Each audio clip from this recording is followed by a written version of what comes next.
la presentación. Sí, ingeniero, sí se visualiza. Ok, muchas gracias. Sí, buenas noches con todos. Vamos a dar inicio al webinar titulado Criterios para el análisis sísmico de estructuras irregulares de concreto armado. Bueno, esta presentación es una introducción a lo que será el curso eh, que se va a presentar luego de análisis de estructura de concreto armado, ¿ya? Un tema muy importante que vamos a tomar acá, vamos a tener en cuenta, es la irregularidad que existe en las estructuras de concreto armado y que estas consideraciones, estos sistemas que presentan esta estructuración, ¿no? Con las irregularidades, siempre tienden a ser un poco más vulnerables a sufrir daños durante un evento sísmico. ¿Ok? Entonces, es por eso que se ha elegido este tema de forma introductoria para que podamos nosotros ver de alguna forma cómo impactan las irregularidades en las estructuras de concreto armado. Eh, Ahora, nosotros, si bien sabemos que las normativas te indican que cuando esas estructuras presentan esta configuración irregular, siempre tienden a ser un poco más exigentes, considerando, calculando las fuerzas sísmicas. Nosotros tenemos que ver el por qué, digamos, las normas toman estas consideraciones. Bien, entonces, primero hay que reconocer que nosotros nos encontramos dentro de la zona que es el Cinturón de Fuego del Pacífico, ¿no? Que es la zona con mayor actividad de sismos en el planeta. Nosotros nos encontramos, eh, nosotros nos encontramos en el Cinturón de Fuego del Pacífico, principalmente en nosotros nos encontramos sobre la placa sudamericana, ¿no? Lo que es América del Sur. Y esta placa sudamericana interactúa con la placa de Nazca, formando aquí un tipo de falla, ¿no? El tipo de falla que le llamamos por subducción. ¿Por qué? Porque la placa de Nazca está introduciéndose debajo de la placa sudamericana. Ya. Entonces, en principio, nosotros tenemos que tener en cuenta que esta zona de a gran actividad sísmica, donde se han originado los sismos más catastróficos y los de mayor magnitud, ya, estos sismos siempre van a eh, suceder, tienen un cierto periodo de retorno. ¿Por qué? Porque las placas tectónicas están en constante movimiento e interactúan siempre a lo largo de los años. ¿Ok? Entonces, nosotros, como especialistas, ingenieros estructurales, tenemos que tener en cuenta que el problema de la alta sismicidad en la zona en que nos encontramos, este problema siempre va a ser recurrente y siempre va a existir. No nos podemos salvar de la actividad sísmica. Por lo tanto, lo que nosotros tenemos que hacer es preparar nuestras estructuras para que puedan soportar y puedan tener el menor daño posible durante estos eventos sísmicos. Eh, lo que nosotros queremos en principio evitar, ya lo que nosotros tenemos que evitar es el daño en las estructuras. Las normativas te indican que la filosofía de diseño, ¿no? Te indica que nosotros podemos permitir que las estructuras sufran cierto nivel de daño durante un evento sísmico, dependiendo de la categoría y de la intensidad del sismo, pero que este daño no sea demasiado elevado, de tal forma que no se pierdan vidas humanas y además que las estructuras no colapsen, ¿ok? Pero existen configuraciones estructurales, configuraciones que no tienen, digamos, cierta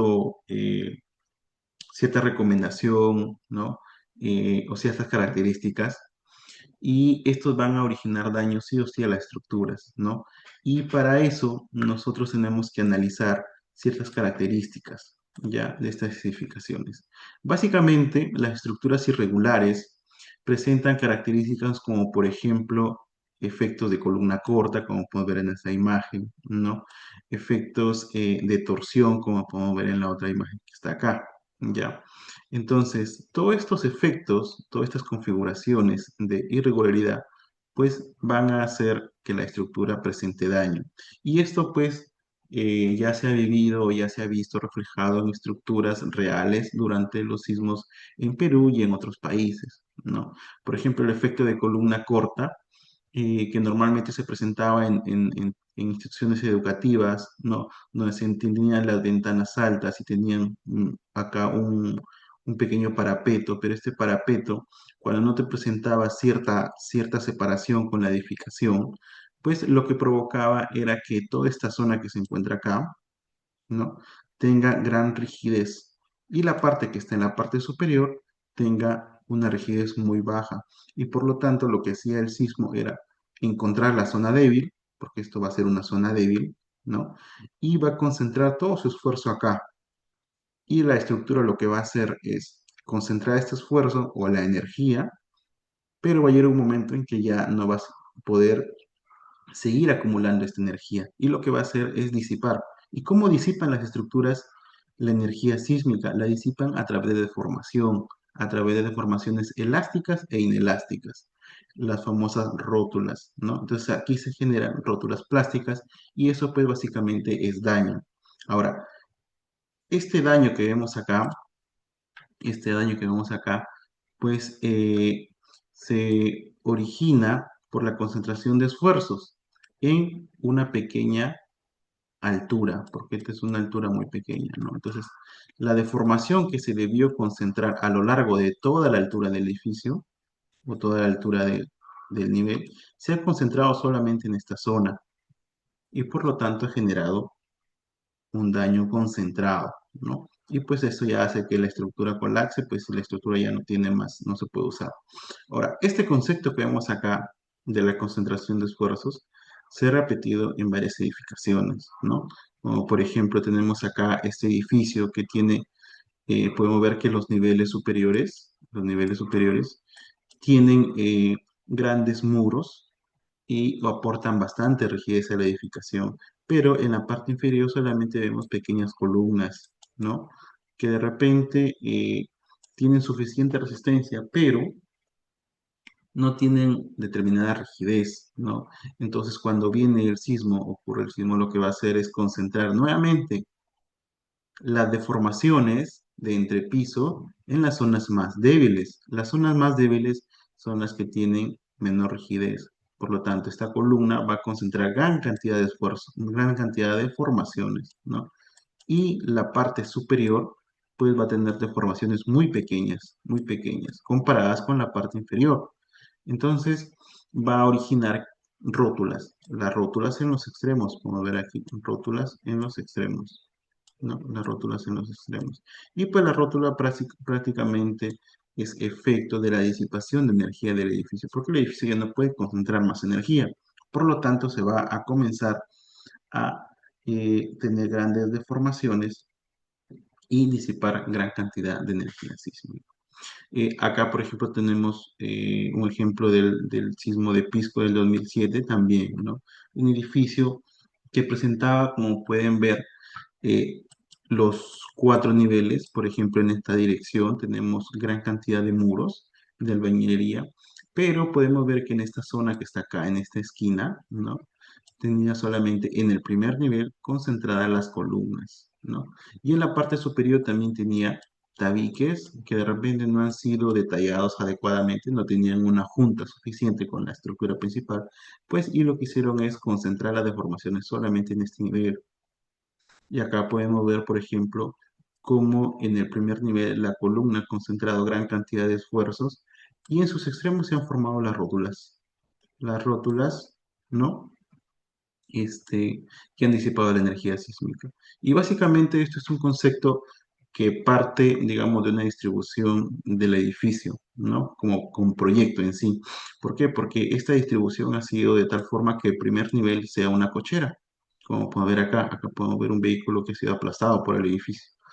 Eh, Cuando yo tengo, por ejemplo, cocheras o ambientes que son destinados a eh, comercio, por ejemplo, entonces, esas zonas tienen que ser abiertas, no se permiten colocar muros, además, o placas, ¿no? Entonces se tienen que colocar solamente columnas, ¿no? Que me permitan tener más accesos, lugares más abiertos para que puedan distribuirse, digamos, en este caso los vehículos o también el tema del comercio, ¿no? Las tiendas. Entonces, es ahí donde yo comienzo a debilitar toda la edificación, ¿no? Justo en estas zonas. Pero si bien hay muchas estructuras o hay muchos proyectos que tienen ese concepto, pues y en la parte superior normalmente tienden a ser usados para uso de multifamiliares o de unifamiliares, ¿no? Viviendas. Y estas viviendas normalmente pues ya presentan bastante distribución de tabiques, ¿no? Que son, digamos, para separar los ambientes, cuartos, baños, ¿no? Salas. Y esos tabiques deben ser debidamente separados de la estructura principal. O sea, estamos hablando de las columnas o de las placas o de las vigas, porque para que se evite, digamos, incrementar la rigidez en la parte superior del edificio y la rigidez sea constante a lo largo de toda la altura del proyecto, ¿no? Es por eso que es muy importante que los ingenieros especializados, ¿no? En estructuras, cuando realicen un proyecto, identifiquen todo el tema de las juntas sísmicas, ¿no? Entre parapetos o entre tabiquerías y la estructura principal, porque básicamente, digamos, es un aspecto muy importante que a la larga puede originar mucho daño. Ya. Bueno, en la parte de la izquierda podemos ver un proyecto muy similar, ¿no? Por ejemplo, acá podemos ver que las placas o los muros están solamente en una dirección, ¿no? En la dirección, digamos, más corta. Pero en la dirección larga solamente hay columnas en el primer nivel. En el segundo nivel podemos ver que, por ejemplo, estos tabiques, estos cerramientos, ¿no? Originan gran cantidad de rigidez, ¿ya? Por más que sean tabiques de albañilería, de repente ladrillo pandereta, ¿no? Si están conectadas a la estructura, originan cierta cantidad o aportan cierta cantidad de rigidez a la estructura, ¿no? Y que se dañan básicamente, ¿no? Vamos a ver que se van a dañar porque de repente no han sido diseñados para soportar fuerza de sismo, pero sí aportan cierta rigidez, cierta restricción al movimiento. Con el tema de la torsión, esta es una irregularidad en planta que normalmente siempre se ve en las edificaciones y pues que básicamente va a originar concentración de esfuerzo también en cierta zona de la edificación. Cuando yo tengo un centro de masa y un centro de rigidez en cada piso, y estos centros de masa donde bien se sabe el centro de masa va a actuar la fuerza de sismo, y tengo un centro de rigidez que básicamente es donde es el punto que actúa la fuerza resultante o la respuesta de la estructura, ¿ya? Si estos dos puntos, tanto el centro de masa como el centro de rigidez, se encuentran separados, pues ya comienza a existir cierta excentricidad, que siempre existe, ¿no? Hay una excentricidad accidental, pero mientras más alejados estén, se origina un par de momentos, ¿no? Un momento que va a dar como resultado concentración de esfuerzos en determinadas zonas, como por ejemplo en las esquinas aquí, ¿no? Eh, en las esquinas, digamos, en la parte interna o en la parte externa, o también en los extremos, ¿no? Donde va a haber mayor cantidad de deformaciones. Aquí van a haber grandes derivas, ¿no? ¿Por qué? Porque el centro de masa con el centro de rigidez tienen gran excentricidad, por lo tanto, estas zonas que se encuentran acá van a tener mayor desplazamiento, ¿ya? Entonces, todo lo que genere concentración de desplazamientos, eso va a generar una concentración de esfuerzos y, por lo tanto, concentración de daño. Es por eso que las normas limitan las derivas, ¿no? Las derivas de entrepiso. Para estructuras de concreto armado las limitan a 7 por 1000. ¿Por qué? Porque si yo comienzo a permitir más deformaciones de entrepiso, significa que las estructuras van a concentrar más deformaciones y por lo tanto más daño. Y eso puede originar pues generación de rótulas, digamos en la medida que no se espera, ¿no? Porque Si bien se sabe, las estructuras están diseñadas para que puedan sufrir daños, pero estos daños tienen que ser controlados. ¿Y cómo se controla esto? Pues la norma te limita a ciertos puntos, ¿no? Un punto, como les comentaba, era el tema de la disipación, eh, de la deformación, ¿no? De la formación de entrepiso, que es la deriva de 7 por 1000 para estructuras de concreto armado,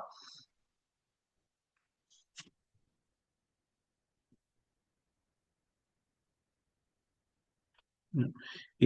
Otro punto acá que nosotros también que les quería mencionar,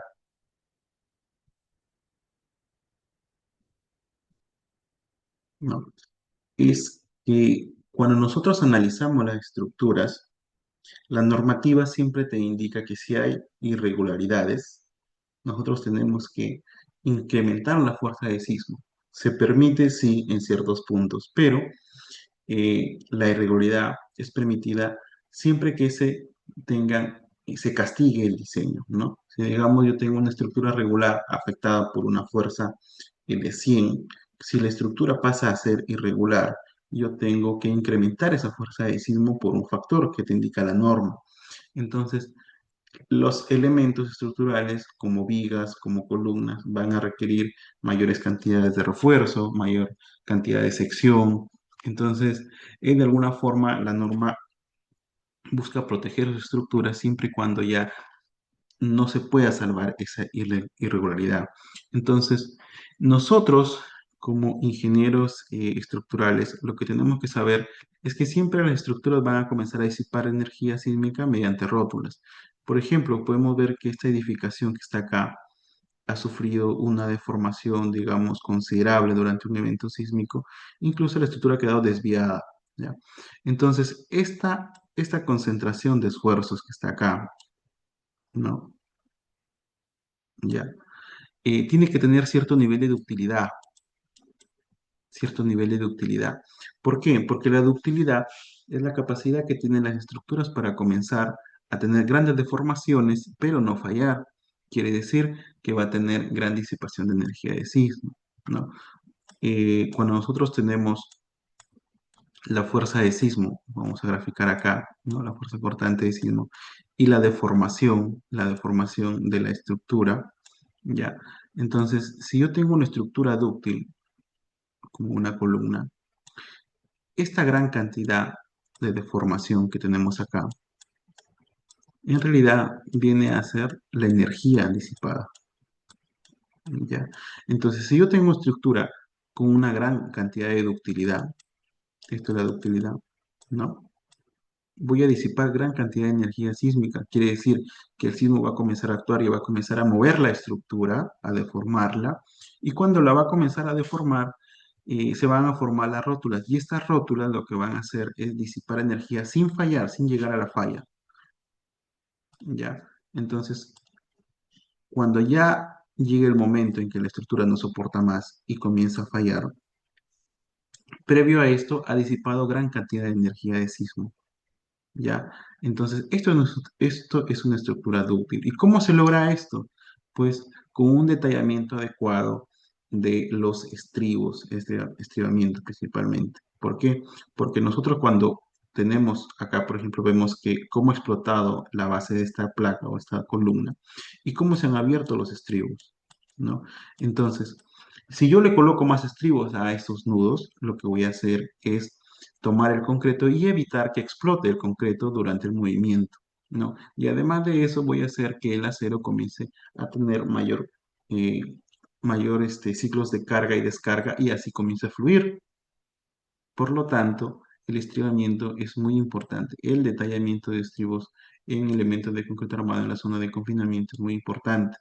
La norma te indica incluso que tienes que detallar en columnas, en placas, en vigas, todas las zonas de confinamiento. Ahora, ¿qué pasa si yo no coloco estos estribos? Pues la estructura no va a tener la ductilidad que nosotros requerimos, ¿no? Entonces va a ocurrir que cuando pasa del estado elástico al inelástico, si no tiene la cantidad de estribos adecuado, no va a tener gran ductilidad y va a tener una falla frágil. ¿Cuánta energía ha disipado acá en esta zona? Pues muy poca energía sísmica, ¿no? Entonces, estas estructuras que tienen poca capacidad de disipar energía sísmica son las que tienden a fallar, ¿ya? Debido a su falta de ductilidad. Y pues básicamente podemos ver que eso ha sucedido en en las imágenes anteriores, ¿no? Por ejemplo, podemos ver esto que está acá, ¿no? Acá también en esta zona que habíamos presentado en la primera imagen, ¿no? Podemos ver que el concreto ha explotado porque no tenía la cantidad de estribos adecuados, ¿no? Entonces, es muy importante el detallamiento de los estribos en los elementos, en la zona de confinamiento, de vigas, columnas y placas, ¿ya? Para así nosotros poder evitar un colapso inmediato o una falla frágil y así poder tener una falla dúctil, ¿no? Donde la estructura comienza a disipar la mayor cantidad de energía sísmica.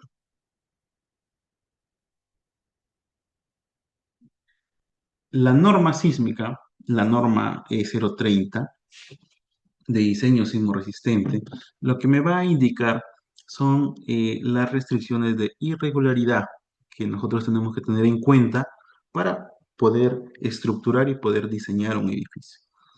Y básicamente depende de dos factores o de dos características del edificio, ¿no? La primera característica es la zona, ¿no? Bueno, la categoría de la edificación, en principio, ¿no? Tenemos la categoría A1, A2, la categoría B y la categoría C. Bien se sabe que la categoría A son las edificaciones de mayor importancia, como por ejemplo hospitales, colegios, ¿no? Universidades. Eh, y tenemos los de categoría A1 y A2. Los categoría A1 básicamente son los que se colocan aislamiento sísmico, ¿ya? Y los de categoría A2 son los que exactamente no quieren aislamiento sísmico, pero tienen un factor de uso de 1.5, donde la fuerza se amplifica el 50%. ¿Ya? ¿Por qué? Porque estas edificaciones lo que hacen es que luego de un evento sísmico sirvan de resguardo para la población, ¿no? Para proteger y refugiar a las personas que han sido dañadas y que no pueden de repente regresar a sus casas porque tienen muchas fallas, ¿ya? Y entonces un colegio, por ejemplo, tiene que tener cierto nivel de desempeño luego de ocurrir un sismo, o sea, quedar operativo. Al igual que un hospital es muy importante, o una clínica, porque pues ahí es donde las personas se van, ahí que han sufrido algún daño se tienen que atender. Entonces, la norma peruana lo que indica es que para estos tipos de edificaciones, también dependiendo de la zona sísmica, porque ese es el otro factor, es muy importante, la zona sísmica, se van a tener ciertas restricciones con respecto a la irregularidad. La zona sísmica, como bien se saben, tenemos la zona sísmica 4, 3, 2 y 1. La que tiene más actividad sísmica, o digamos, se encuentra propenso a tener mayores sismos, es la zona 4. Y aquí pues tenemos prácticamente toda la costa del Perú, porque se encuentra cerca a la falla eh, por subducción entre la placa de Nazca y la placa sudamericana. Entonces, para la zona sísmica 4, 3 y 2, la norma te indica que no se permiten irregularidades, no se permite ningún tipo de irregularidad. O sea, todas las estructuras que son de categoría A1 y A2 tienen que ser completamente regulares. O sea, los colegios tienen que ser regulares, las universidades, los hospitales, todos esos tipos de edificaciones esenciales tienen que ser completamente regulares. Cuando yo me voy a la zona 1, que es la zona, digamos, ya casi de la selva, prácticamente la selva, donde digamos que la falla eh, por subducción ya no se siente, digamos, el impacto o las ondas de sismo cuando ocurren, o el impacto es menos, vamos a permitir ciertas irregularidades, ¿no? Incluso vamos a permitir ciertas eh, irregularidades, pero la norma te dice que no vamos a permitir irregularidades extremas. ¿Ya? ¿Por qué?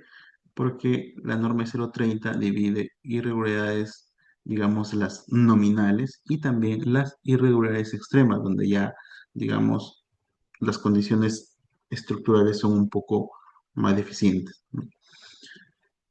Luego, para la categoría B, ¿no? Edificios, digamos, donde su importancia es un poco menor, ¿ya? Vamos a ver que, por ejemplo, para la zona 4 3 y 2 no se van a permitir irregularidades extremas, o sea, puedo tener irregularidades, pero siempre y cuando no sean extremas. Y ya cuando me voy a la zona sísmica 1, ya puedo tener irregularidades de cualquier categoría, ¿no? Y para las edificaciones tipo C, básicamente que son las viviendas, que son prácticamente todas la gran mayoría de edificaciones en el Perú. eh, para viviendas, si nosotros nos encontramos en la zona sísmica 4, por ejemplo en la costa, no debemos permitir irregularidades extremas. Ya, sí se permiten irregularidades en una edificación de un multifamiliar o unifamiliar, ¿no? O una vivienda social, pero no tienen que ser extremas. Ya. Cuando yo voy a a la zona sísmica 2, ya la norma se comienza, digamos, a suavizar con respecto a esas restricciones. Y cuando voy a la zona sísmica 1, pues te indica que no hay restricción con tema de irregularidades. ¿Por qué? Porque la fuerza sísmica es un poco menor, mucho menor. ¿Ya? Entonces, digamos que cuando nosotros tenemos que diseñar una estructura, el primer paso que es la estructuración, tenemos que revisar esa tabla, ¿no? La tabla número 10 de la norma E030, sismo resistente, y ver qué categoría tenemos de edificio, qué zona sísmica estamos, y ver el tema de las restricciones de irregularidades.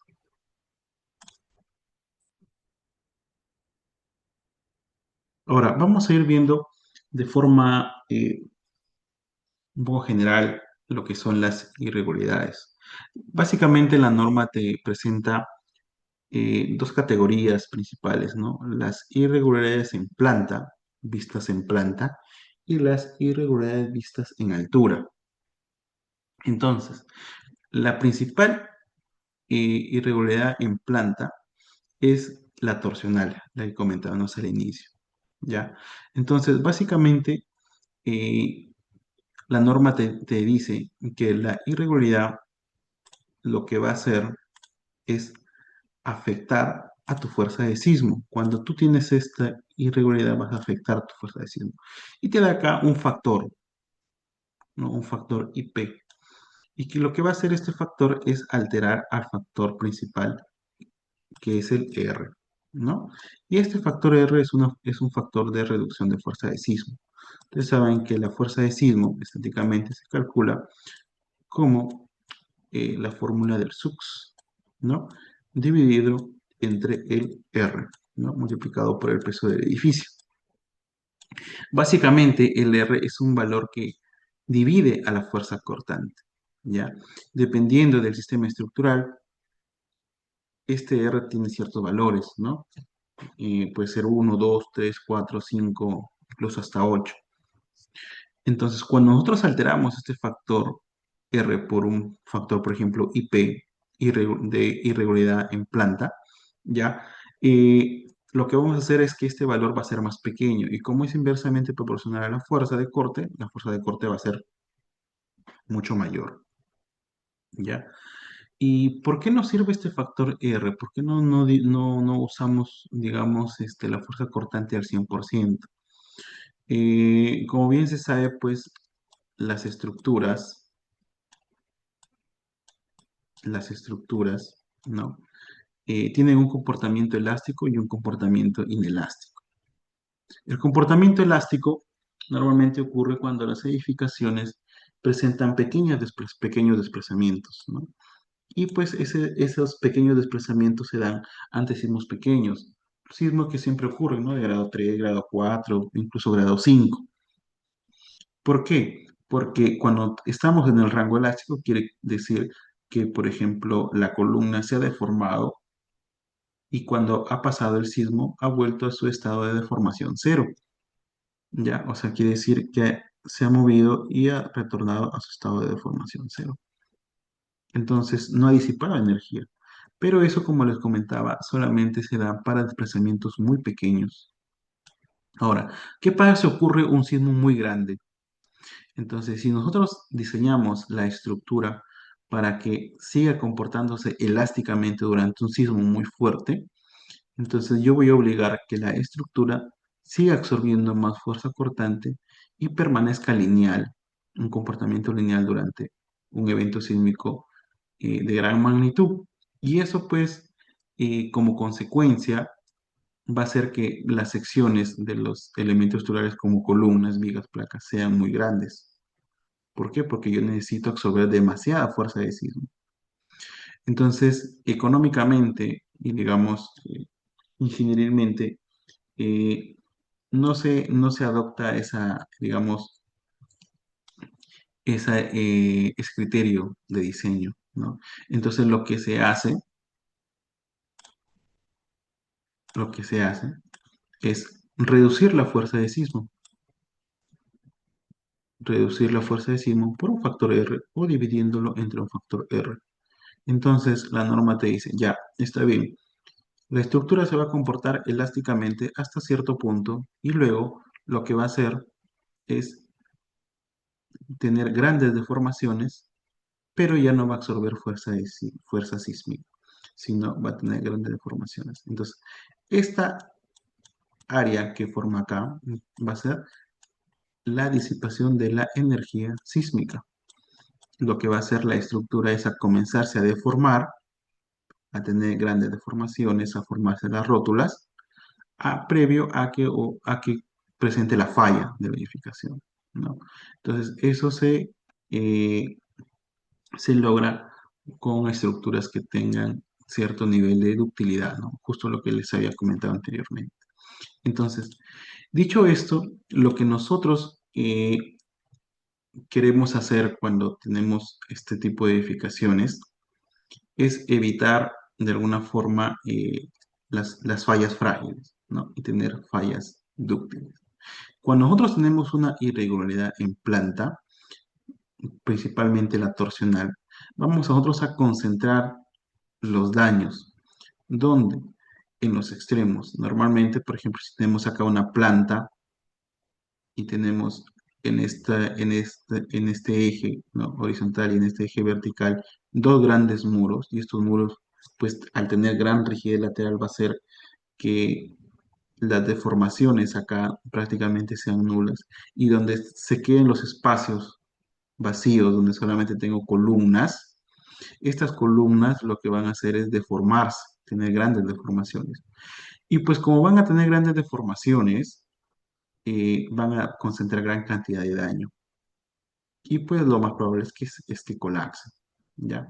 Entonces, la idea es no concentrar el daño solamente en unos elementos, sino es distribuir de forma equitativa toda la fuerza de sismo en todos los elementos, ¿no?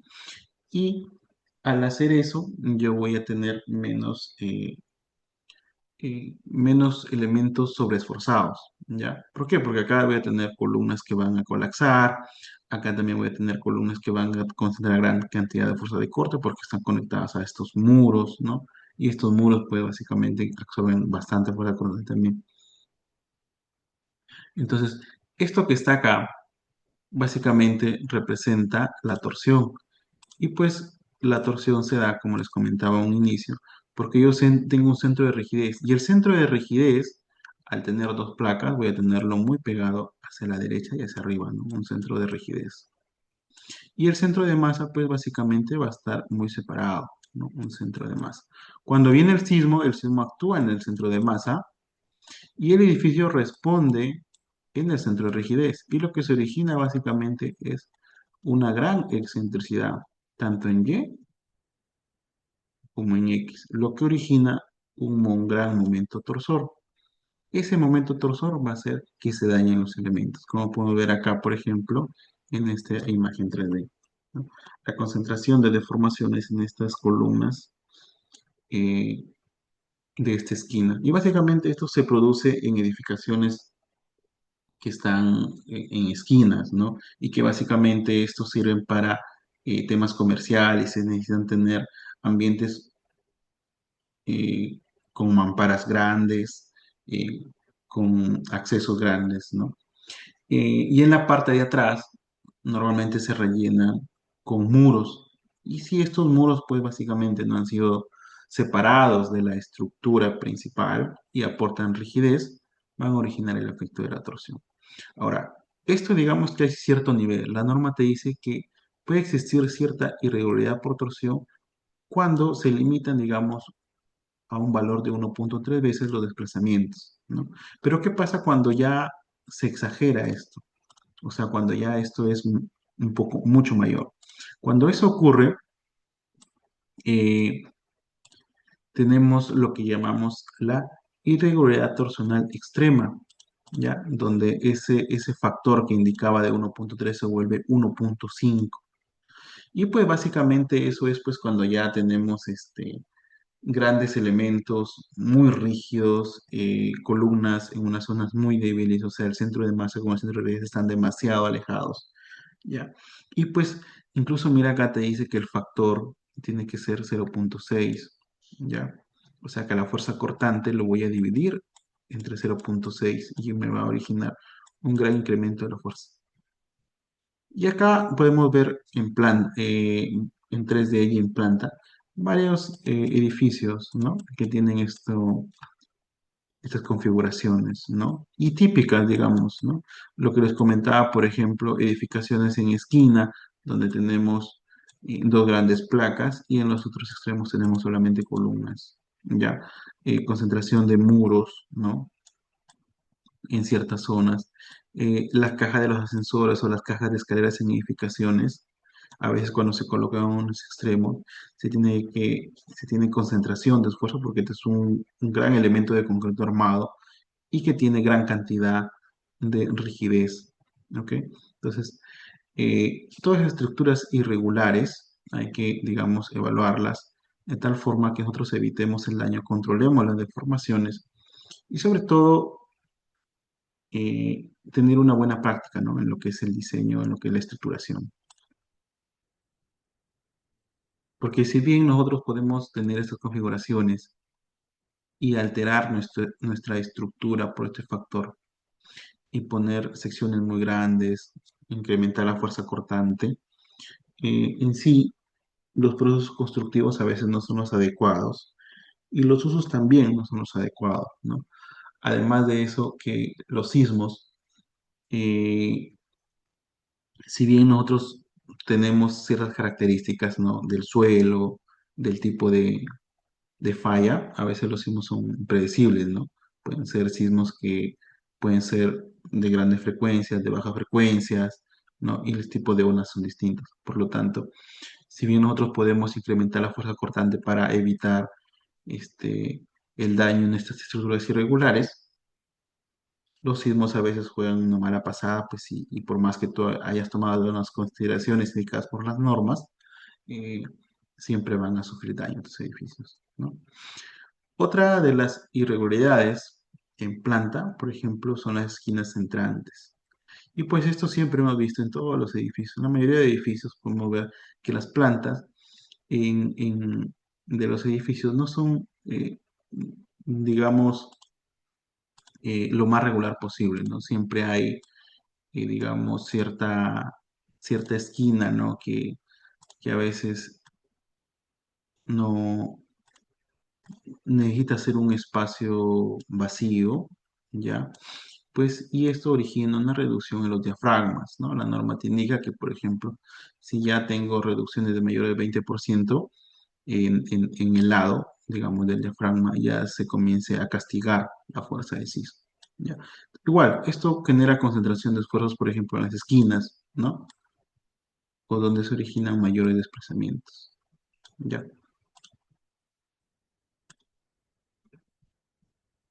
Otro tipo de irregularidad en planta es la discontinuidad del diafragma. Esto es muy importante debido a que si yo tengo todo un diafragma o una losa que puede salir girada, una losa maciza, una losa nervada, una losa colaborante. Lo que va a hacer esta losa o este diafragma va a ser transmitir la fuerza cortante a todas las columnas o placas que tiene la estructura, ¿no? Porque yo tengo la fuerza de sismo, ¿ya? Y pues básicamente lo que va a hacer es transmitir esta fuerza cortante en todo el plano del edificio. Ahora, si yo tengo este plano del edificio o el diafragma, tiene grandes aberturas, ¿no? Eh, y pues la fuerza cortante va a viajar y va a ser interrumpida por este vacío que encontramos acá. Entonces no va a poder transferir a las otras columnas o a las otras placas de, del resto del edificio. Por lo tanto, yo lo que voy a hacer es que esta fuerza para pasarlo acá, a esta zona, voy a concentrar la fuerza cortante en este pedazo que está acá de diafragma o en este que está acá, ¿no?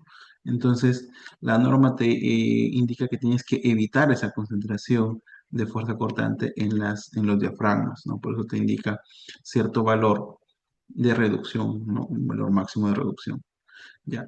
Eh, por ejemplo, es típico nosotros encontrar edificios de esta planta en forma de I, ¿ok? Entonces, si nosotros tenemos, por ejemplo, el sismo, ya que llega en esta dirección, tengo todas estas columnas que están acá, ¿no? Placas, y la fuerza cortante va a transferirse en esta losa, ya, y viene un estrangulamiento. Normalmente este estrangulamiento aquí ponen, por ejemplo, la caja de ascensores o las escaleras, ¿no? ¿Para qué? Para que haya accesibilidad y se reparta, digamos, las personas, ¿no? O los ocupantes de forma uniforme. Entonces, cuando yo tengo un vacío acá, que es un ascensor o una escalera que no forman diafragma, ese estrangulamiento incluso se pone un poco más complicado, ¿no? Entonces, ese estrangulamiento que nosotros vemos acá tiene que ser capaz de transferir toda la fuerza cortante de una losa a otra losa. ¿Para qué? Para que las columnas del otro extremo también puedan tomar sismo. Porque si no hay ese efecto, entonces no existe el concepto de diafragma rígido, ¿no? Entonces ya viene a ser otro tipo de diafragma. Y pues que básicamente no es, digamos, una buena práctica tener un diafragma flexible, incluso normativamente no se permite, ¿no? Para este tipo de edificaciones. Siempre tiene que ser un diafragma rígido que transmita las cargas y que uniformice las deformaciones, ¿ya? En los Chisme, pero sistemas, construcción. Es justo para entender a los arquitectos. ¿Cómo hace recto, recto nomás? bien, eh, con respecto a otros temas de regularidades en planta, podemos ver, por ejemplo, los sistemas no paralelos cuando tenemos estas formas, por ejemplo, en planta así, donde los elementos no forman un ángulo recto, ¿no? Con los otros placas o las otras columnas, ¿no? Entonces ya cuando tenemos esos sistemas no paralelos, las fuerzas de sismo ya tienden a eh, tenemos que descomponerlas en ciertos ejes, ¿no? Y pues esto básicamente la norma te indica que cuando ya tienes ciertos ángulos de separación entre estos ejes, ya hay que alterar la fuerza de sismo, ¿no? Porque se va a descomponer, ¿ya? Luego vamos a ver las irregularidades en altura, que es muy importante el tema del piso blando. Acá hay un concepto, o básicamente dos conceptos, ¿no? Piso blando y piso débil. Ya, cuando nosotros referimos piso blando, básicamente hablamos del tema de rigidez, ¿ok? Cuando nosotros tenemos, por ejemplo, edificios que su primer piso tiene mucha mayor altura que los siguientes niveles, aquí en esta altura o en este nivel se concentran las deformaciones, lo que hemos visto al inicio, ¿ya? Entonces esas deformaciones se concentran en un solo nivel y por lo tanto generan un piso que va a ser blando. ¿Por qué? Porque tiene poca rigidez y va a tener grandes deformación. Y cuando hablamos de piso débil, es que además que es flexible o un elemento con poca rigidez por la altura, tiene menor resistencia, o sea, soporta menos carga de corte o soporta menos fuerza o momento flector o fuerza axial. ¿Ya? Entonces, cuando yo tengo estos factores, ¿no? Combinados incluso, yo tengo que alterar mi fuerza cortante e incrementarlo por un factor, porque ya se sabe que pues yo voy a concentrar gran cantidad de deformación y por lo tanto voy a concentrar gran cantidad de daño. ¿Ok? Y pues básicamente esto es, digamos, la irregularidad más conocida y la que produce más daño en las edificaciones. ¿Ya? Ahora, cuando esta irregularidad se comienza a hacer mucho más extrema, ¿ya? O sea, la norma te indica que, por ejemplo, tienes que dividir entre 0,5 la fuerza cortante. Prácticamente tienes que duplicar, ¿no? Entonces, cuando ya duplica la fuerza cortante, quiere decir que el efecto es muy grande. O sea, yo tengo pisos blandos donde la rigidez ha cambiado demasiado y pues básicamente lo que origina durante un evento sísmico va a ser que toda esa concentración de esfuerzos y deformaciones esté solamente centrado en cierto nivel, ¿ya? Por ejemplo, si yo tengo acá un piso blando, que puede ser el segundo piso de esta elevación, aquí estas columnas van a sufrir el mayor daño del edificio. Y cuando venga un sismo, de repente este nivel y este nivel ni siquiera eh, tengan grandes daños. El daño se concentre solamente aquí y por lo tanto este piso que está acá se puede ser aplastado. Como ha pasado acá en esta imagen, ¿no? De este edificio, que básicamente podemos ver que acá hay un nivel y acá hay otro nivel.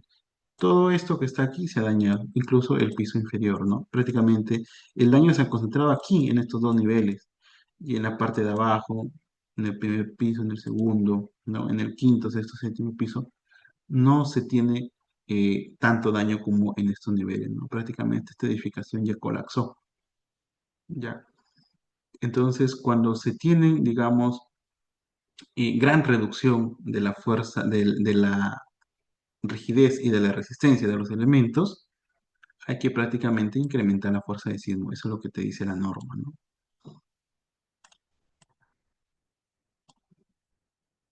Luego te habla sobre la irregularidad de masa o peso. Básicamente, cuando nosotros concentramos la masa o concentramos el peso, también concentramos la fuerza de sismo. ¿Por qué? Ustedes saben que la fuerza, ¿no? Depende de la masa y de la aceleración. Esta aceleración que vemos acá, ya, cuando viene el sismo, lo que hace el sismo es mover el edificio y y el edificio comienza a amplificar la aceleración. Entonces existe una aceleración en el piso 1, una aceleración en el piso 2 y así sucesivamente, ¿no? Entonces, a medida que yo incremento de nivel, la aceleración tiende a ser mayor. Eso es lo típico en las edificaciones. Entonces, eh, y a cada nivel le va, por lo tanto, afectar cierta fuerza cortante, ¿no? Cierta fuerza sísmica. Y esa fuerza sísmica, como depende de la aceleración y también depende de la masa, si yo tengo concentrada la masa en ciertos niveles, por lo tanto, estos niveles que están acá, donde tengo concentrada la masa, ya van a tener una fuerza sísmica muy alta, comparada con el resto de pisos. Entonces, si yo tengo esta concentración de masas demasiado alta, ¿por qué? Porque de repente es un edificio, no sé, multifamiliar, pero de repente en esos niveles se colocan almacenes, ¿no? O de oficinas, y justo en esos niveles son almacenes o bibliotecas, o van a tener masas concentradas. Entonces, al haber ese efecto, lo que la norma te dice es que también castigue la fuerza cortante por cierto factor para tener en consideración esa concentración de fuerza sísmica. ¿Ok? Entonces, es muy importante ver los usos que van a tener las edificaciones. Y pues básicamente esto también ocurre porque a veces hay estructuras que cambian de uso, ¿no? O sea, se diseñan para cierto uso, pero luego con el tiempo los propietarios tienden a cambiar los usos Entonces, a veces no se ha tenido en consideración ese efecto, por ejemplo, de concentración de masas, ¿no? Donde yo amplifico la masa en ciertos niveles, pues sí, básicamente lo que hago es también concentrar la fuerza sísmica.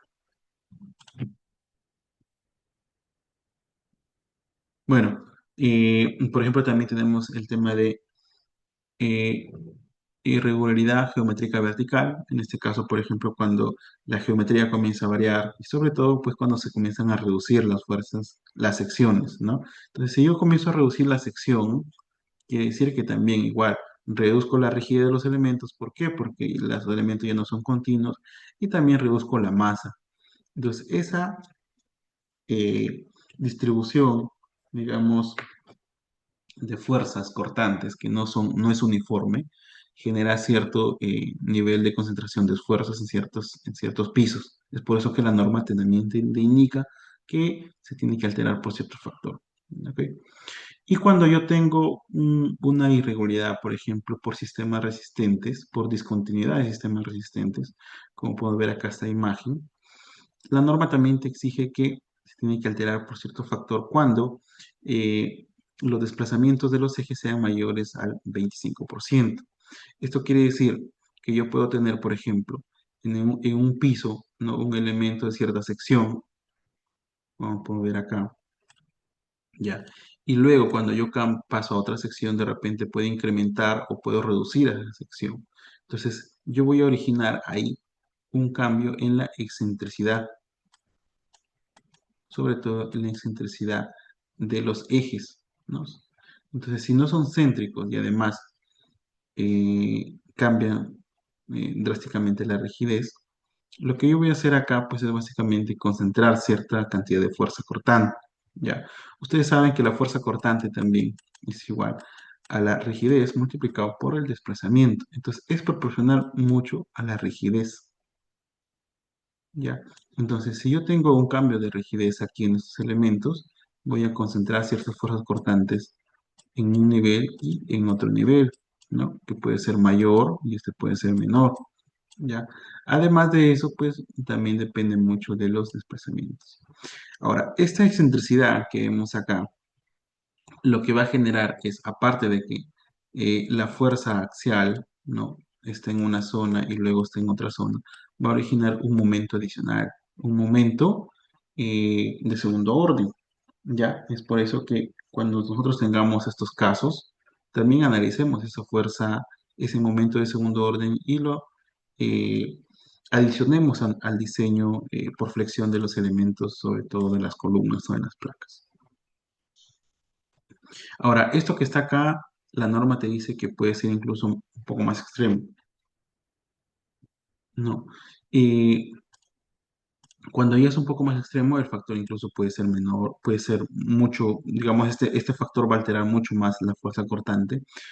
Bueno, esta imagen está exagerada, pero si yo, por ejemplo, discontinúo una placa, ¿no? Así como se ve acá, digamos que esto ya es una irregularidad extrema y además, pues no es una buena práctica, ¿no? Tener esos cambios bruscos de rigidez, esos cambios bruscos de sistemas sismorresistentes, ¿no? Cambiar de placa a viga así drásticamente, o no sé, de repente una placa la convierto en dos columnas con una viga, ¿no? Entonces, hay que analizar adecuadamente eso. Si nosotros queremos reducir de repente la dimensión de una placa, porque en realidad, o sea, de repente en los pisos superiores ya no tengo la misma carga axial, o la deformación de repente es un poco menor, la deformación entre el piso, sí puedo ir reduciendo esa dimensión de placa, esa dimensión de columna, pero hay que hacerlo, digamos, paulatinamente, este, y teniendo en cuenta que no tiene que haber un cambio brusco de la sección, ¿no? De la rigidez ni de la resistencia. Ya, por eso hay que tener mucho cuidado al momento de estructurar esos tipos de edificaciones. ¿Ya? Bueno, aquí les quería presentar otro problema que normalmente se presenta cuando yo tengo estos tipos de edificaciones irregulares, ¿ya? Que no solamente voy a influenciar en la edificación que yo tenga, ¿no? Sino también la edificación que está al costado. ¿Qué pasa, por ejemplo, si yo tengo un edificio de baja altura que tiene muchos muros y que básicamente es muy rígido? este edificio prácticamente va a tener poca deformación. Pero si yo tengo al costado de este pequeño edificio un edificio grande, eh, que tiene gran flexibilidad, su rigidez es muy baja. Y además de eso, pues tiene elementos un poco más flexibles, ¿no? De repente columnas más flexibles, no tiene tanta densidad de muros, entonces va a comenzar a deformarse. Y a veces no se tienen en cuenta las juntas sísmicas entre edificios, ¿no? Hay muchos vecinos que por ganar mayor cantidad de terreno, siempre tienden a construir exactamente desde su nivel, desde su límite de propiedad, ¿no? Hacia adentro, pero no dejan ni un espacio como junta sísmica. La junta sísmica es muy importante porque la edificación necesita moverse. Sí o sí se va a mover durante un sismo. Y cuando se mueve es como libera energía sísmica. Si la estructura no se mueve, no va a comenzar a liberar energía, por lo tanto va a concentrar esfuerzos y daño. Entonces, es muy importante que estas edificaciones tengan una adecuada junta sísmica para que se puedan deformar libremente. Si yo no considero esa junta, por lo tanto, estos edificios pueden comenzar a chocar y uno puede tener mucho mayor daño que el otro, ¿no? Sobre todo que es la estructura que es más flexible. ¿Ok? Bueno, recalcar el tema de las restricciones de la norma de 030 de diseño sismorresistente. La tabla número 10 es muy importante tenerla en consideración como ingenieros estructurales al momento de empezar a realizar un diseño, ¿no? Y sobre todo, digamos, el paso que es la estructuración. ¿Ya? Ahora, la norma te exige hasta cierto punto el análisis, ¿no? Te dice que nosotros tenemos que hacer un análisis estático, ¿no? O bueno, un análisis elástico, ¿ya?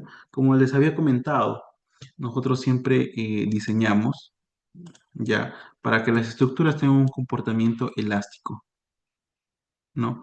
Y es más, la norma te dice que para nosotros obtener las deformaciones inelásticas se multiplican normalmente 0 por 0,75 R o por 0,85 R si la estructura es irregular. Entonces, nosotros idealizamos eh, digamos, todo ese comportamiento no lineal, toda esta zona de deformaciones, de grandes deformaciones, la resumimos solamente por un factor de 0,75 o 0,85 R. ¿Ya? Entonces, este resumen que nosotros hacemos acá, que la norma, digamos, de alguna forma lo simplifica y lo hace mucho más fácil, eh, omite digamos, muchos criterios, mucho análisis y omite sobre todo el saber cómo es el comportamiento no lineal, porque digamos que cuando viene un sismo, el comportamiento elástico es, digamos, un, un pequeño fragmento del desempeño de la estructura. En realidad, el verdadero desempeño se ve acá, en el análisis no lineal de la estructura. Y lo que nosotros solamente hacemos por normativa es simplificar todo este mundo del análisis no lineal solamente por factor de 0,75 y 0,85 R. ¿Ok? Entonces, si bien la norma nos permite omitir todo eso, ¿no? Es muy importante tener en consideración que nuestro edificio no solamente la diseñamos para un rango elástico, sino la diseñamos para un rango inelástico. Es muy importante tener en cuenta que queremos que primero fallen las vigas y luego las columnas, porque si fallan primero las columnas, el edificio va a colapsar, ¿ya? Y también que hay que concentrar las deformaciones en los niveles superiores y no en los niveles inferiores como ocurre en los pisos blandos, ¿ok? Entonces, todo eso que nosotros podemos ver, todo el daño que vemos en un sismo real, es producto ¿de qué? Del comportamiento no lineal de la estructura, ¿ya? Es por eso que, si bien la norma lo resume, nosotros tenemos que tener todos esos efectos considerados, ¿no? Como por ejemplo cuando yo tengo deformaciones muy grandes, deformaciones que se han concentrado porque el elemento es muy flexible, eso me genera que un momento de segundo orden.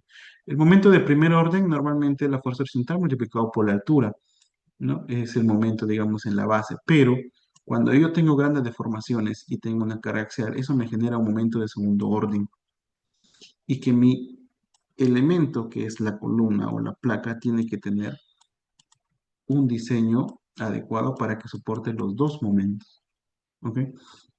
Entonces, es muy importante tener todas estas consideraciones, que no solamente ven en un análisis elástico, sino también se ven en un análisis inelástico.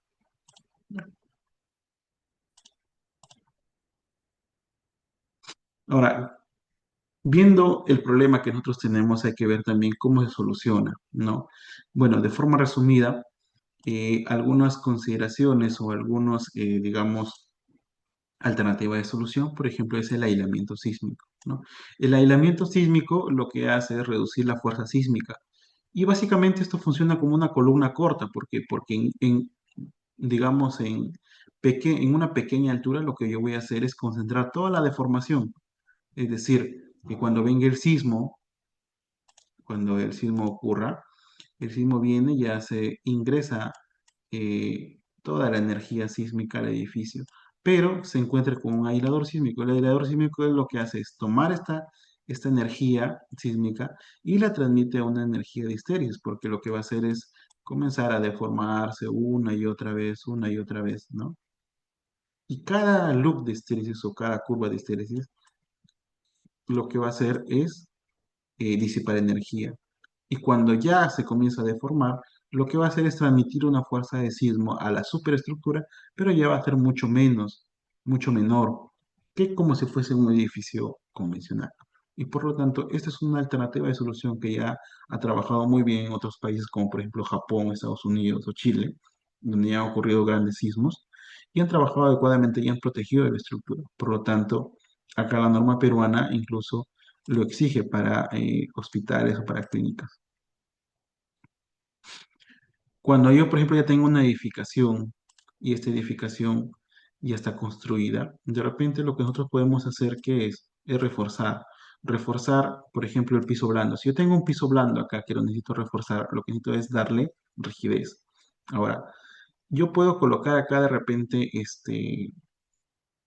un arrostre metálico, ¿no? O de repente puede incrementar la sección de las columnas, ¿no? Muchas alternativas. Pero otro tipo de, digamos, elemento que puedo usar puede ser un disipador de energía, ¿no? Que lo que va a hacer es tomar esa deformación y convertirla de energía histérica a energía de calorífica, ¿no? Porque lo que va a hacer este disipador es tener grandes deformaciones axiales y va a comenzar a disipar la energía sísmica, ¿no? Como su mismo nombre lo dice. Pero aparte de eso, no solamente disipar la energía sísmica, sino también reforzar los nudos. Como ustedes saben, por ejemplo, los nudos es donde se forman normalmente las rótulas. Por lo tanto, normalmente se incrementa la sección o de repente se adiciona de repente fibra de carbono, dándole mayor resistencia o mayor ductilidad. En principio debería ser mayor ductilidad en estas zonas de confinamiento, ¿no? De las columnas. Bueno, y esto, digamos, es las formas prácticas o, digamos, un, una buena estructuración se logra siempre y cuando yo tenga elementos en planta, ¿no? Que no tengan formas muy irregulares, ¿no? Por ejemplo, esta forma de cruz en planta yo la puedo dividir en varios edificios, ¿no? Colocando juntas, o la forma en T o la forma en I, de tal forma que yo voy a lograr edificios regulares a partir de la incorporación de juntas, ¿ya? Entonces, esto sería como una buena práctica estructuralmente. Acá en la parte derecha, por ejemplo, si yo tengo problemas como muros concentrados en una sola zona, yo tendría que en el extremo, en otro extremo, colocar un muro de tal forma que sea simétrico la estructura, ¿no? Núcleos excéntricos, núcleos de ascensores o escaleras, colocarlos de forma céntrica. Ya, si yo tengo un núcleo excéntrico al edificio, de repente lo que me conviene es mejor separarlo del edificio, dejar todo el edificio, digamos, suelto de este gran elemento rígido, ¿ya? Y poder tener dos edificios, pero que van a trabajar de forma independiente y no concentran ningún tipo de irregularidad. Muy importante el tema de la tabiquería. Si yo tengo tabiques que están conectadas a las columnas, por más que no estén diseñadas para sismo, le van a aportar rigidez lateral a la estructura. Entonces, lo que yo tengo que hacer es separarlos, colocar juntas, y tienen que ser unas juntas detalladas adecuadamente, de tal forma que la columna o la placa se comience a deformar libremente, ¿ya? Y comience a disipar energía de forma tal como se ha idealizado, ¿no? No concentrar la disipación de energía en esa zona. ¿Ya? Entonces, esas serían algunas alternativas de solución que se recomiendan típicamente, ¿no? Como buenas prácticas constructivas, buenas prácticas ingenieriles, ¿no? Bien, eso ha sido todo por el webinar que se le ha presentado. Eh, si tienen alguna consulta, de repente se puede resolver, ¿no? Claro, por ejemplo, argumentan adicionar muros de corte o vigas de acoplamiento. También podrían servir para incrementar la rigidez eh, de la estructura y controlar un poco lo que es el tema de la irregularidad, ¿no? Eh, voy a dar pase al área de gestión de GESCONVIAL, por favor.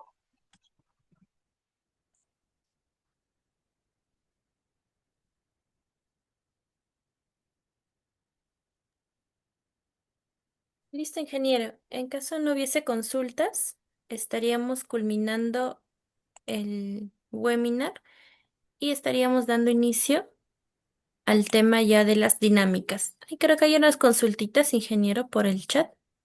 Sí, bueno, Diego Rodríguez comenta, en caso de irregularidad torsional y piso blando, una buena solución sería columnas inclinadas tipo arriostres. Bueno, sí, cuando ya son elementos en diagonal son los arriostres, ¿no? A veces se colocan arriostres metálicos o de repente disipadores sísmicos, ¿no? Sí, sí es una buena alternativa. Hay que considerar que cuando nosotros le adicionamos estos elementos, lo que también adicionamos es que la estructura sea más rígida. Y ustedes saben que una estructura más rígida absorbe más fuerza de sismo. Entonces, cuando nosotros tenemos una edificación eh, ya construida y la vamos a reforzar, hay que tener en cuenta que si la reforzamos, incrementamos su rigidez, por lo tanto, incrementamos la fuerza cortante. Hay que verificar el tema de la cimentación y el tema de todos los otros elementos estructurales.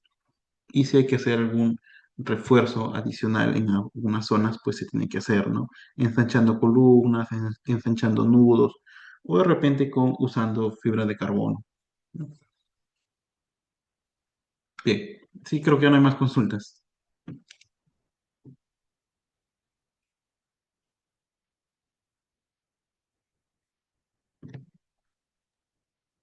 Creo que hay otras consultas más.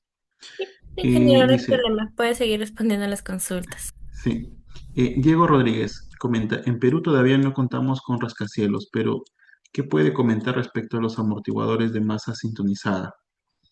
Bueno, los amortiguadores de masa sintonizada, bueno, que en realidad es, digamos, una tecnología que lo que hace es concentrar una gran masa en la parte más alta de la estructura y evitar o de alguna forma ralentizar el movimiento, ya.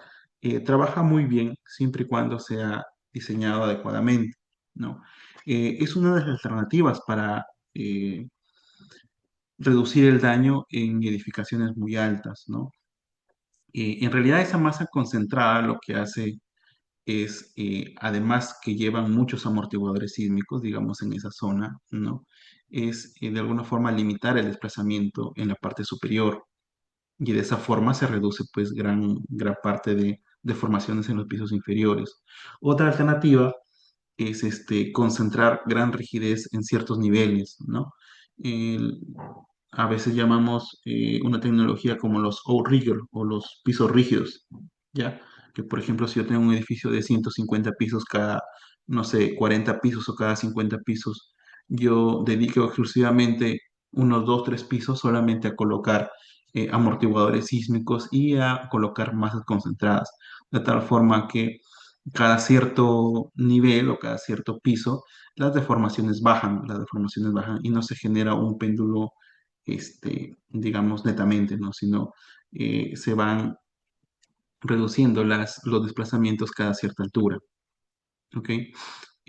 Otra consulta de Brian Pizarro dice, las losas en voladizo, los balcones, de un entrepiso se considera para el área total en el análisis de la irregularidad de discontinuidad de diafragma. Bueno, sí, la norma no exactamente te dice qué partes se deben colocar o qué partes no se deben colocar o usar para el análisis de discontinuidad de diafragma, ¿no?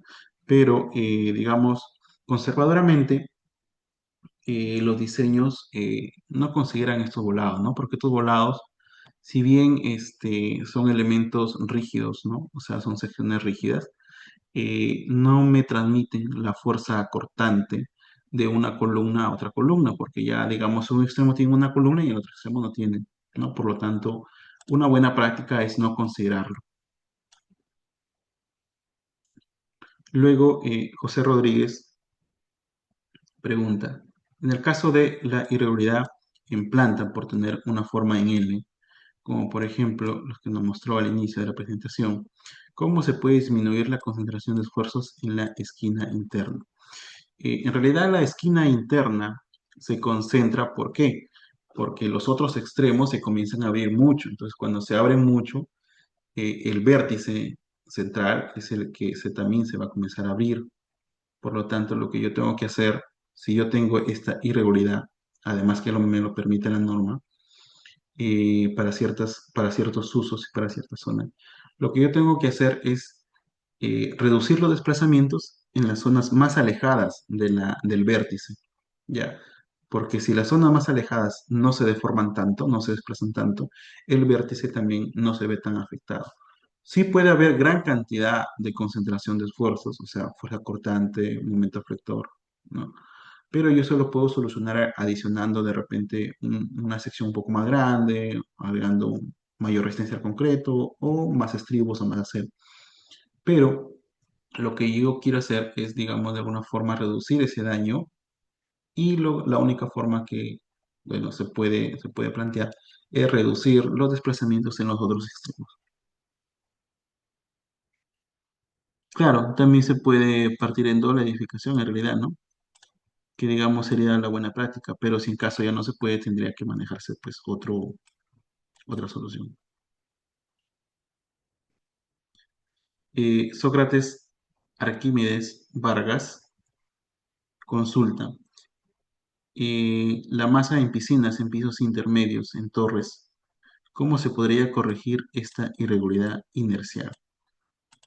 Si tú tienes, por ejemplo, masas concentradas, aparte de que vas a afectar tu fuerza cortante, lo que tienes que es analizar la fuerza de sismo en esa zona, en ese nivel, ¿no? Tú distribuyes las fuerzas cortantes por cada nivel y de acuerdo a esa masa que tú tienes ahí concentrada, vas a tener más aceleración además, por lo tanto más fuerza cortante. Entonces, eh, esas columnas o esas zonas tienen que tener suficiente resistencia para poder soportar esas fuerzas cortantes. Juan Aliaga comenta, en el ETAC se puede ver las derivas en el caso de las torsiones, ¿serían los ratios? Bueno, sí, sí, en realidad estos programas te permiten, son muy amigables y presentan o sea, te botan bastantes datos, ¿no? Por ejemplo, la deriva sí, básicamente sí, te bota todas las derivas y ahí tú puedes ver el tema de la torsión. Eh, Aaron Vargas consulta, ¿será válido usar disipadores SLB para mejorar el desempeño sísmico mediante pushover o solamente puede hacer con análisis tiempo-historia? Lo ideal es hacer un análisis tiempo-historia no lineal, ¿no? Para ver el comportamiento histerético de esos disipadores. ¿Por qué? Porque estos disipadores, como su mismo nombre lo dice, lo que van a hacer es tomar la fuerza de sismo, la energía de sismo, y disiparlo. Y la única forma de ver cómo lo disipa es mediante un análisis no lineal. Y para ser más realistas tendríamos que hacer un análisis tiempo-historia. y esas señales de sismo tendrían que ser escaladas de acuerdo al espectro normativo y de acuerdo a las características del edificio.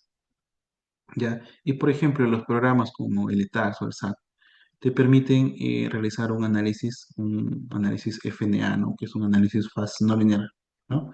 Entonces, ese tipo de análisis me permite ver eh, el comportamiento no lineal de los disipadores y el comportamiento lineal de la estructura, es decir, combinar ambos tipos de análisis, ¿no?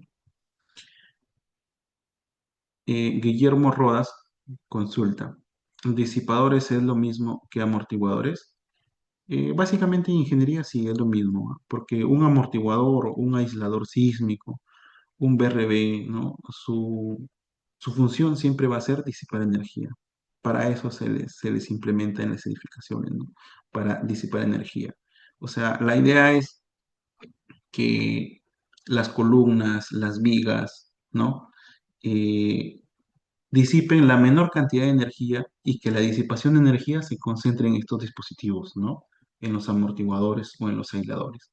Y así evitar el daño en los elementos de concreto armado y concentrar ese daño en estos dispositivos. Y estos dispositivos básicamente están diseñados para que puedan disipar energía. Esa es su función principal. José Rodríguez hace la consulta. En el caso de la irregularidad en planta, por tener la forma en L, ¿cuáles deben ser los puntos a evaluar? Esos son los puntos para evaluar la deriva de la edificación. Bueno, básicamente se tiene que verificar la deriva de todos los puntos, ¿no? Pero sobre todo los puntos más alejados del centro de rigidez y del centro de masa, ¿no? Donde justo hay mayores desplazamientos. Y controlar esos desplazamientos. Bien, creo que no hay más consultas. Podríamos continuar. Bien, perfecto, ingeniero. Ante todo, agradecerle por habernos acompañado esta noche en el webinar, por haber compartido sus conocimientos y experiencias con cada uno de nuestros participantes.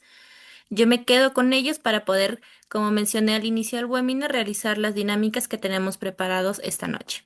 Reitero el agradecimiento, ingeniero, y ya nos estaríamos encontrando en una próxima clase, bueno, en la primera clase del curso en mención. Muchas gracias, ingeniero. Muchas gracias con todos. Muy bien, estimados. Como comenté, vamos a dar inicio con nuestras dinámicas. Inicialmente con la primera dinámica que tenemos preparado para ustedes. Voy a compartir mi pantalla y por favor por el chat me van comentando si pueden visualizarla.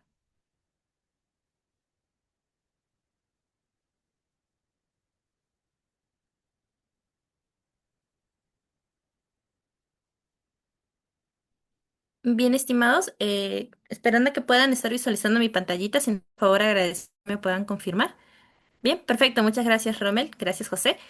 Bien, estimados, comentarles que vamos a iniciar con esta primera dinámica donde estamos ofreciéndoles por haber participado de este webinar a todos aquellos que todavía no se han inscrito al curso que es Modelamiento y Análisis Sísmico de Edificaciones de Concreto Armado con ETAPS para que puedan inscribirse con un 50% de descuento. Es decir, que la inversión general al curso sería de 190 soles o de $55. En pantalla les voy a dejar los medios de pago y asimismo también por el chat del Zoom les voy a mandar el enlace para que puedan ustedes registrarse en el curso aplicando este 50% de descuento. En el formulario que les acabo de compartir van a por favor llenar sus datos, la información que les solicite y van a subir su comprobante donde hayan realizado ya el pago de la inversión del 50%. En caso presenten algún inconveniente, estimados, también en pantalla, en la parte inferior, estamos dejando los números de nuestras asesoras de ventas para que les puedan dar soporte y así completar su inscripción al curso. Posterior a esta dinámica, vamos a estar iniciando después el sorteo. También en breve voy a compartir el enlace para que puedan registrarse del sorteo. Bien, para esta dinámica, estimados, vamos a brindar unos 10 minutos que va a correr a partir de este momento. Y dentro de este tiempo, la inversión va a ser de 190 soles o de $55, ¿sí? Se está aplicando el 50% de descuento. Mientras tanto, estimados, ir comentándoles mayor información sobre nuestro curso en mención de modelamiento y análisis sísmico de edificaciones de concreto armado con ETAPS. Nuestro curso está programado para iniciar el 3 de diciembre y aproximadamente estaría finalizando el 14 de enero. Las clases se van a realizar los días lunes y miércoles de 8 a 10 y media de la noche. El curso tiene un total de 25 horas que se van a distribuir en 10 sesiones. Vamos a ir bajando un poquito. Acá van a poder el temario que estoy compartiendo en este momento en pantalla. También lo vamos a compartir por medio del grupo de WhatsApp para que ustedes puedan tener toda la información a la mano en relación a nuestro curso. Como mencioné, se van a tener 10 sesiones, pero las clases se van a dividir, o mejor dicho, los temas se están dividiendo en 8 módulos. Bien, cabe mencionar que el docente a cargo del curso va a ser el ingeniero John Chiroque Paico, quien ha sido el docente que nos ha acompañado en esta oportunidad en el webinar. Van a poder también encontrar mayor experiencia, mayor información de la experiencia que cuenta nuestro docente para el dictado del curso, así como también su evaluación, su método de evaluación, que en este caso se pide un 50% de asistencia a las clases en vivo y presentar el trabajo final para poder aprobar el curso. Y la nota mínima es de 14. A todos aquellos que aprueben el curso, GESConVIA les estará brindando un certificado, el cual va a estar acreditado por 40 horas académicas. Y de manera opcional, a todos aquellos que hayan aprobado también van a poder solicitar el certificado a nombre del Colegio de Ingenieros del Perú por una inversión adicional de 35 soles o de $10. Este certificado del CIP lo van a poder solicitar al culminar el curso, mejor dicho, y cuando el área académica les haya proporcionado ya los promedios finales del curso.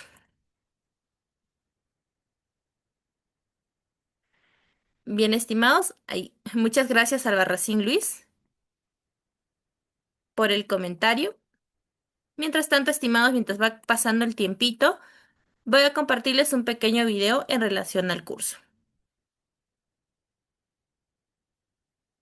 Las edificaciones deben estar preparadas para resistir sismos, pero sin un diseño estructural adecuado, el riesgo de colapso y daños materiales aumenta. Cumplir con las normativas y aplicar herramientas como ETAPS es clave para garantizar la construcción de estructuras seguras. Con nuestro curso Modelamiento y Análisis Sísmico de Edificaciones de Concreto Armado con ETAPS, aprenderás a diseñar y analizar estructuras seguras y de alto rendimiento, aplicando normativas actualizadas de un software especializado. En este curso dominarás el predimensionamiento de columnas, placas, vigas, losas y cimentaciones, el modelamiento estructural y análisis sísmico, ETAPS, verificación de regularidades estructurales y la interpretación de diagramas de fuerza, la correcta evaluación de drift, modos de vibración y fuerza cortante en la base para garantizar el cumplimiento de las normativas. Refuerza tus habilidades en ingeniería estructural y diseña edificaciones más seguras y resistentes. Domina las mejores prácticas en análisis sísmico. ¡Inscríbete ahora!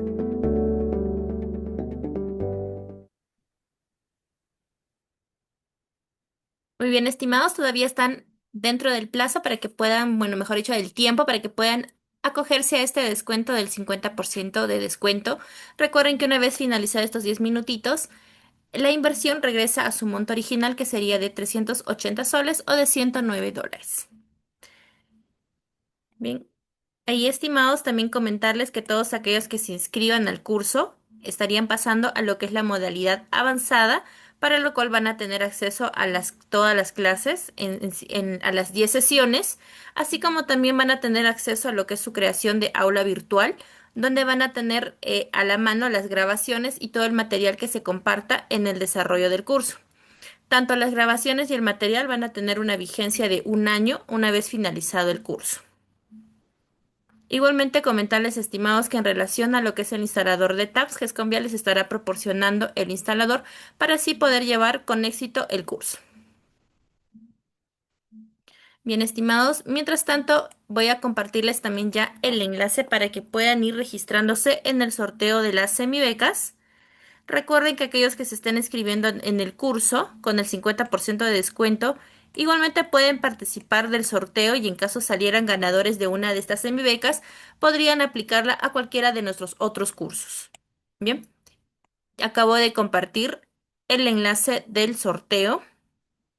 Para aquellos participantes que nos están sintonizando por la transmisión en Facebook, recordarles que también ya se ha compartido lo que es el enlace para que puedan registrar su asistencia al evento. Solamente aquellos que nos están siguiendo por la transmisión en Facebook. Puesto que aquellos que se encuentran en la sala de Zoom, recuerden que su participación ya se ha registrado de manera automática al momento que han ingresado a la plataforma del Zoom. Bien, igualmente comentarles a aquellos que nos sintonizan por Facebook que vamos a estar considerando sus nombrecitos también para el sorteo de estas 3 semibecas. Sí, en breve también vamos a proceder ya a cerrar el formulario de asistencia en Facebook. Bien, estimados, ya quedan menos de 5 minutitos para que puedan acogerse a este descuento del 50%, estimados. Recuerden que el curso está dando inicio el 3 de diciembre y estaría finalizando el 14 de enero. Las clases son de los lunes y miércoles de 8 a 10:30 de la noche. Bien. Asimismo, estimados, hacerles mención a algunas indicaciones que se indicaron al iniciar el webinar. En relación a la grabación del evento, la vamos a estar compartiendo el día de mañana en el transcurso del día por medio del grupo de WhatsApp y también va a estar disponible en esta plataforma virtual de GESConvial en el apartado de webinars, donde también van a poder encontrar algunas grabaciones que tenemos de nuestros webinars anteriores. Asimismo, estimados, en relación a la certificación de participación del evento del día de hoy, en el transcurso también del día de mañana vamos a estar enviando sus correos, los certificados de participación a todos aquellos que hayan permanecido a lo largo del webinar. Algo importante, estimados, que deben de tener en consideración es que los nombres que nosotros tomamos en cuenta para la elaboración de los certificados son los nombres con los que se han registrado al momento de ingresar a la plataforma del Zoom.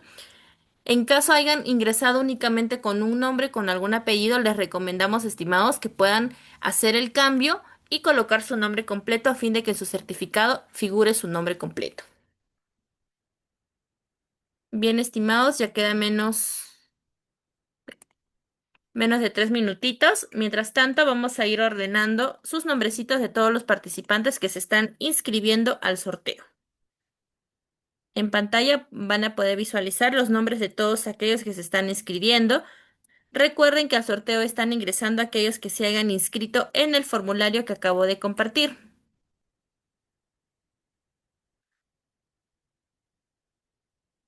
Bien, ahí tenemos sus nombrecitos de todos nuestros participantes para el sorteo. Recuerden que una vez finalizada esta primera dinámica, vamos a iniciar con nuestro sorteo. Ahí por favor me van comentando si ya todos se han llegado a inscribir para participar de nuestro sorteo de las 3 semibecas. Bien, estimados, ya queda menos de 2 minutitos.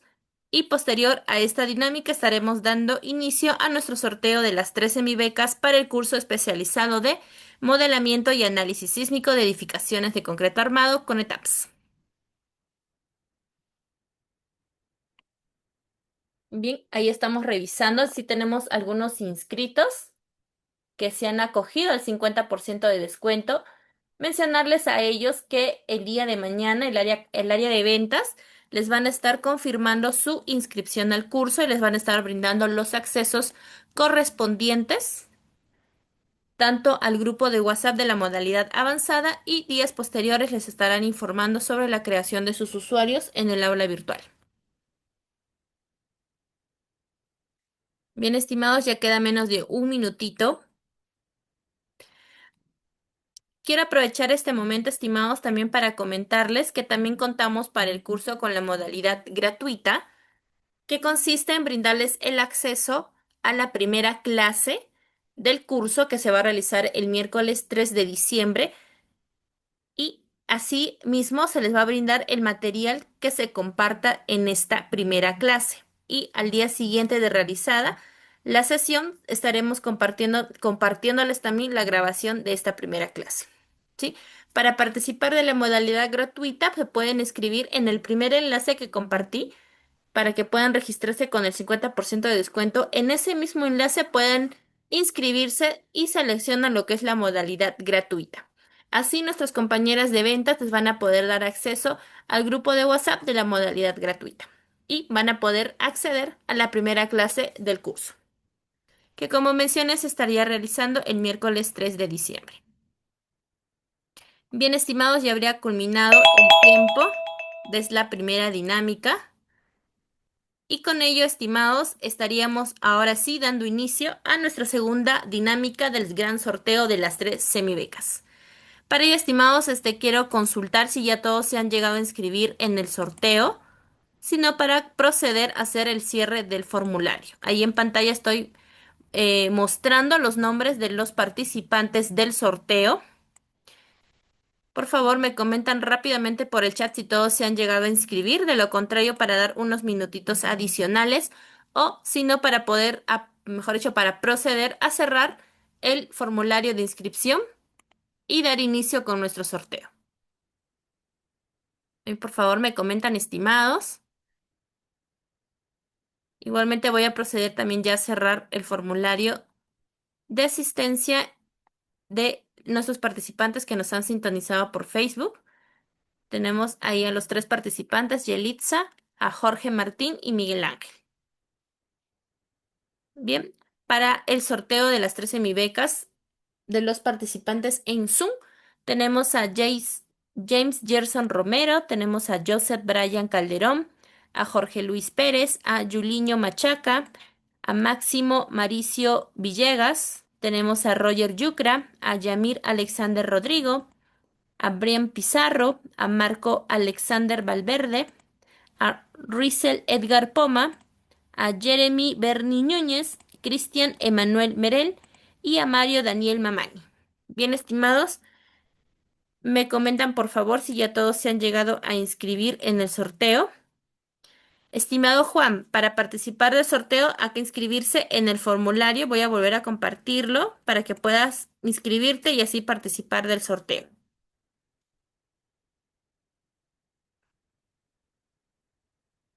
Bien, vamos a dar unos 2 minutitos adicionales para que aquel que todavía no se haya inscrito en el sorteo pueda realizarlo en este momento.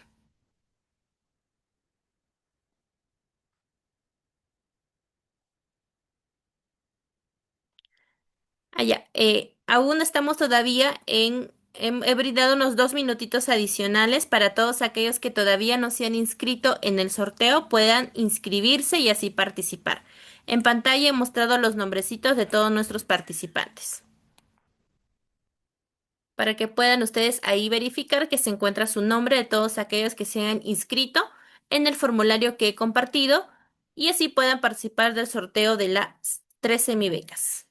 Bien, ahí tenemos también el nombrecito de Rommel Fernando Yaguachi. Bien, estimados, ahí ya son las 10:14. Vamos a esperar hasta las 10:15 para poder iniciar con nuestro sorteo. Y posterior a ello estaremos cerrando el formulario de inscripción al sorteo. Recuerden que las semibecas que estamos sorteando es para el curso de modelamiento y análisis sísmico de edificaciones de concreto armado con ETAPS, curso que estará iniciando el miércoles 3 de diciembre.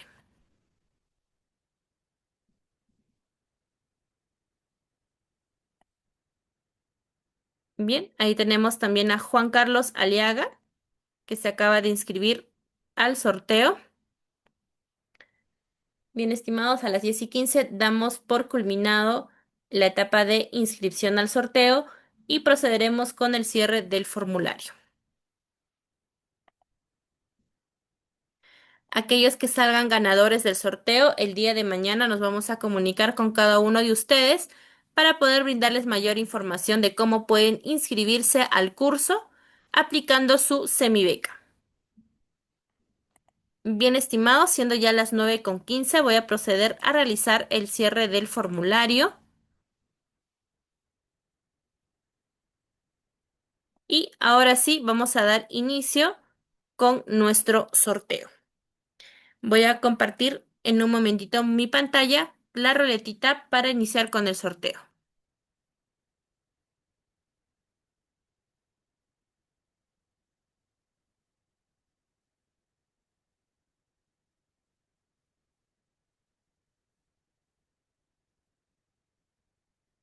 Bien, estimados, ahí en pantalla estoy compartiendo lo que es la ruleta y vamos a proceder a hacer la copia de sus nombrecitos de nuestros participantes que están en la salita del Zoom. Y también vamos a copiar los nombrecitos de nuestros participantes que nos han acompañado por la transmisión en Facebook. Bien, ahí vamos a copiar sus nombrecitos.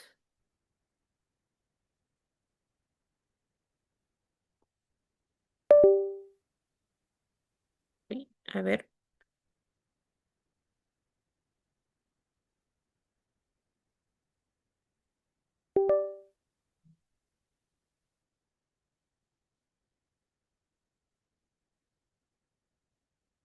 Listo, estimados. Ahí tenemos los nombrecitos. Vamos a ordenarlos rápidamente para verificar que ningún nombre se esté repitiendo.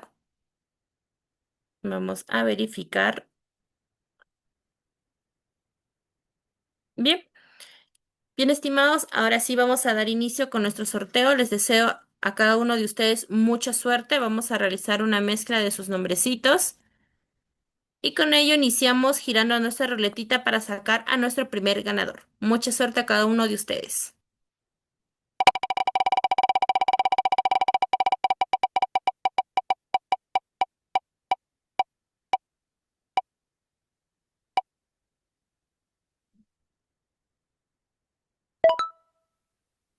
Muy bien, felicitaciones a Yamir Alexander Rodrigo Miñope. Eres el primer ganador, Yamir.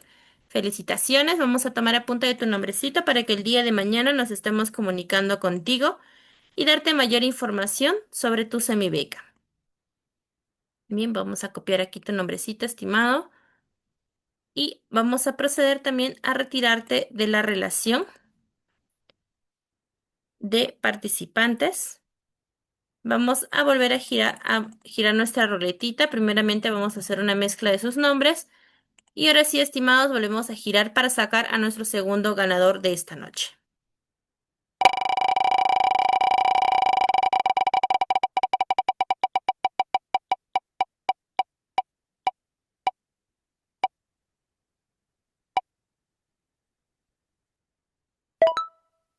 Muy bien, felicitaciones a Jorge Luis Pérez Pianto. Eres el segundo ganador esta noche. Vamos igualmente a tomar apunte de tu nombrecito. Bien, estimados, comentarles que en esta oportunidad también les estamos brindando para poder sortear una semibeca adicional de las tres que están programadas para esta noche. Sin embargo, para ello necesito que me vayan escribiendo en el chat si están de acuerdo con la palabra sí, quiero una semibeca adicional. Por favor, sorteen una semibeca adicional. Cualquier frasecita para poder iniciar y que me den la autorización de poder sortear una semibeca adicional. Bien, mientras tanto vamos a ir retirando a a Jorge Luis, perdón, que ya ha ganado una de las semibecas y vamos a ir ordenando y mezclando sus nombrecitos para sacar a nuestro tercer ganador de esta noche. Bien, estimados, les deseo a cada uno de ustedes mucha suerte. Vamos a esconder un poquito esto y vamos a comenzar a girar nuestra ruletita.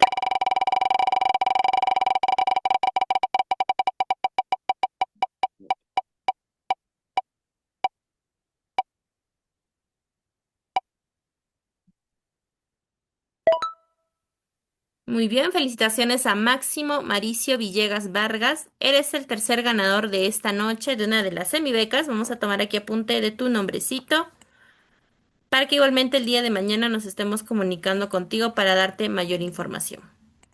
Bien, vamos a ver el chat de los que nos han inscrito. Bien, ahí tenemos para que sorteen semibecas. Ahí me pide una semibeca más, dos más. A ver, vamos a sortear primero la cuarta semibeca mientras me van confirmando si es que se puede sortear una quinta semibeca. Bien, vamos a girar nuevamente nuestra ruletita, pero primero vamos a retirar a nuestro ganador, a nuestro tercer ganador, que ha sido Máximo. Vamos a ir retirando a Máximo. Y ahora sí, vamos a nuevamente mezclar sus nombrecitos para proceder a sortear la cuarta semibeca de esta noche. Bien, estimados, mucha suerte.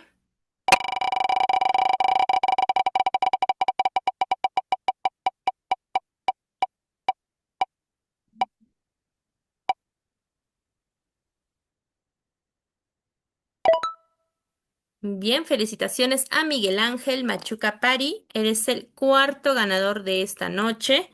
Vamos a tomar aquí apunte de tu nombrecito. Bien, estimados, y finalmente esta noche vamos a sortear la última semibeca, la quinta. Vamos a retirar a Miguel Ángel Machucapari, que ya tiene ganada una semibeca. Y ahora sí, vamos a mezclar por última vez sus nombrecitos para sacar a nuestro último ganador de esta noche. Les deseo a cada uno de ustedes mucha suerte y comienza a girar nuestra ruletita.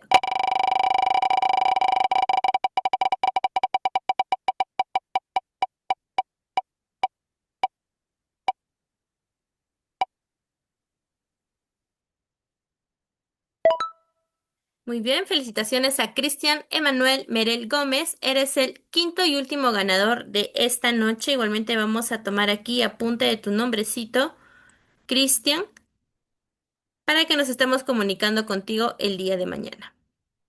Bien, estimados, conmigo sería todo por hoy. Quiero agradecerles a cada uno de ustedes por habernos acompañado hasta el final del evento. Invitarles a que puedan inscribirse en el curso en mención y asimismo a invitarlos en nuestros próximos webinars que tenemos preparados en esta temporada. Recuerden que en cada webinar estamos realizando estas dos dinámicas, tanto del descuento del 50% para el curso que esté vinculado al webinar, así como también estamos sorteando semibecas para los cursos. Conmigo sería hasta una próxima oportunidad y espero poder encontrarnos en la primera sesión del curso. Que tengan una bonita noche. Hasta luego.